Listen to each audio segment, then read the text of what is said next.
What is new in treatment of diabetes?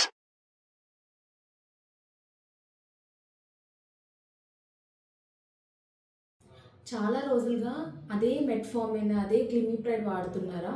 So, ఇలా వాడే ప్రతి షుగర్ పేషెంట్ తెలుసుకోవాల్సిన విషయం ఏంటంటే, ఇప్పుడు రీసెంట్ గైడ్‌లైన్స్ ప్రకారం ఈ షుగర్ ఉన్న వాళ్ళు బిగినింగ్‌లో డిటెక్ట్ అయినప్పుడే SGLT2 ఇన్హిబిటర్ డ్రగ్స్ అనేవి స్టార్ట్ చేయాలి అని గైడ్‌లైన్ పాస్ చేశారు. సో, ఎందుకు ఇలా పాస్ చేశారు అంటే, ఎప్పుడు prevention is better than cure అంటాం కదా!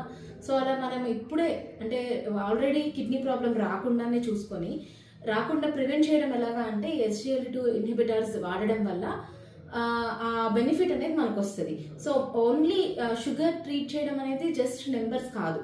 అంటే ఫాస్టింగ్, పోస్ట్ ప్రాండల్ చెక్ చేసుకోవడము, దాంతోపాటు HbA1c చూసుకోవడము, ఇది ఒక్క దాంతోనే. So, treating sugar is not just about numbers.